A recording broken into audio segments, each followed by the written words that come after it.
नमस्कार एंड जय हिंद एवरीवन। सो आप सभी का जो एयरफोर्स फेज 2 की जो प्रक्रिया है वो अब कुछ ही दिनों बाद से चालू हो जाएगी। ठीक है, आप में से कई एस्पिरेंट्स का 1 तारीख को है, किसी का 28 को है, किसी का 29 को है। ठीक है, 28 को नहीं, शायद 29 को मैसेज आया है, एक का मैसेज आया है। ठीक है, जो एक में है। तो भाई देखो, आपका जो फेज 2 है, अगर आपको किसी चीज़ के बारे में भी खुद पे कॉन्फिडेंस नहीं आ रहा है तो वो गलत चीज़ है, क्योंकि अगर लैक ऑफ कॉन्फिडेंस आप में रहा तो आप अगर परफॉर्म नहीं कर पाएंगे।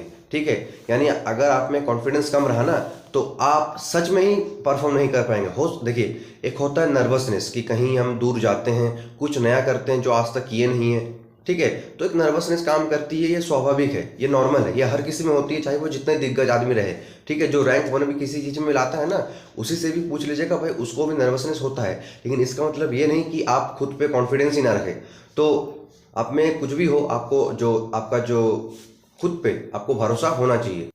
ठीक है, तो आप में खुद में जो है वो भरोसा रखना ही चाहिए। ठीक है, और मैं कुछ कुछ क्लियर करता हूँ, जैसे कमेंट्स आता है थोड़ा बहुत। सबसे पहले मैं बता दूँ कि आजरा जाना कैसा है। आजरा आप क्या बोले तो 11SC गुवाहाटी के लिए है। ठीक है भाई, देखिए कामाख्या से या फिर गुवाहाटी से आप जहाँ भी उतरेंगे वहाँ से आप देख लेना, where is my train app होती है ना, वहाँ से देख लेना कि आजरा स्टेशन कहाँ है, आपको दिख जाएगा कि ट्रेन कब कब है, वहाँ से आप चल जाना। तो वेयर इज माई ट्रेन जो है उसको यूज़ करो। ठीक है, तो ये काफ़ी सिली क्वेश्चन है कि भाई गुवाहाटी से क्या हर ट्रेन वहाँ जाती है? हर ट्रेन थोड़ी कहीं जाती है, आपको सर्च करना पड़ेगा कि कौन सा ट्रेन किस टाइम पे वहाँ जाती है। ठीक है, तो ये सब आपको सर्च करना है। जैसे तेजपुर के लिए जो है वो आपको डेकार गांव स्टेशन जाना है, डेकार गांव। और अगर आपका मेडिकल है वो अगर यहाँ पड़े, क्या बोलते हैं, छबुआ में, तो आपको न्यू तिनसुकिया जंक्शन जाना है। ठीक है, समझ में आ गया। उसके बाद गूगल मैप्स तो है, उसे यूज़ करो।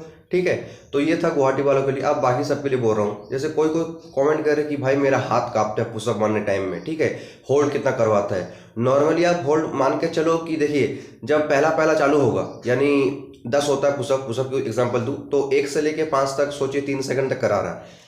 फिर हो ही सकता है, ये वेरी करता है, ऐसा नहीं, ये डे बाय डे भी वेरी करता है और सेंटर टू सेंटर भी वेरी करता है। 1 से 5 तक आपको 3 सेकंड का होल्ड करवाए, फिर 5 से 8 तक 4 सेकंड, फिर जो लास्ट में जो 2 बार मारना है 9 और 10, उसमें थोड़ा सा ज़्यादा होल्ड करवा दिया। या फिर ऐसा हो सकता है कि पहले 1 से 5 में कम होल्ड करवाया, यानी ज़्यादा होल्ड करवाया, फिर थोड़ा सा कम कर दिया, तो उसके ऊपर है। तो आप ऑन एन एवरेज मान के चलिए कि 4 सेकंड तक आपको प्रैक्टिस करना है घर में। अभी भी वक्त है, आप आराम से प्रैक्टिस करो। 4 से 5 सेकंड, 4 सेकंड अगर हो जाए तो वो बढ़िया है, और उससे भी बढ़िया होगा अगर आप 5 सेकंड तक होल्ड कर पा रहे, चाहे वो स्क्वाट्स हो चाहे वो पुशअप्स हो। और अगर सिटअप की बात करूं तो थोड़ा सा अपना जो बॉडी है, वेस्ट की पार्ट की बात करूं, उसको थोड़ा सा फ्लेक्सिबल रहो। ठीक है, इसलिए थोड़ा सा स्ट्रेचिंग का जो स्ट्रेचिंग एक्सरसाइज होती है वो करते रहो। ऐसा ना हो कि वहाँ पर आपका पैर उठ जाए। तो आपका स्ट्रेचिंग का प्रॉपर आपको करना चाहिए, क्योंकि ऐसा नहीं वहाँ पर अगर लेट के रहेंगे दोनों पैर को सटाना पड़ता है। तो ऐसा ना हो कि आपका जब आप उठ रहे, खुद का बॉडी को जब जमीन से उठा रहे पैर को टच करने के लिए, तो आपका जो पैर है वो वहाँ से उठ जाना चाहिए। तो इसलिए आपका जो वेस्ट पार्ट है वहाँ पर वो ज़्यादा फ्लेक्सिबल होना चाहिए और फ्री होना चाहिए। इसलिए अच्छा से प्रैक्टिस करें, क्योंकि अगर आपका पैर उठा ज़्यादा बार, एक दो बार उठा तो वो टोकेगा, और उससे ज़्यादा उठाएगा तो भाई आपको निकाल देगा, ये कंफर्म है। ठीक है, इसलिए प्रैक्टिस सही से करो। दूसरा बात है राइटिंग के बारे में मैं काफ़ी सारा वीडियो बना चुका हूँ। एक मॉक जीडी मैंने यूट्यूब पर छोड़ा है, आप जाके देख लो, वो आपके लिए सबसे ज़्यादा बेनिफिशियल होगा, ये कन्फर्म मैं कहता रहा हूँ। आप जाके देख लो। अगर आपको डाउट है कि क्या बोलना है, कैसे बोलना है, अगर मैं ना बोल पाऊँ तो मेरा सिलेक्शन होगा या नहीं, तो इसलिए आप वो जाके वीडियो देख लो, वो काफ़ी बेनिफिशियल रहेगा। ठीक है, तो बस यही था। थोड़ा सा मुझे लगा कि और कुछ बात करना चाहिए आप लोगों से, और भी कोई सवाल हो तो आप ज़रूर पूछिए। मैं इस तरह से वीडियो से आके आपका जो डाउट है वो क्लियर करूँगा, और मेडिकल रिलेटेड जो इशू है वो भी मैं धीरे धीरे लाता रहूँगा। ठीक है, तो मिलते हैं नेक्स्ट वीडियो में, तब तक के लिए जय Hind, good bye and take care.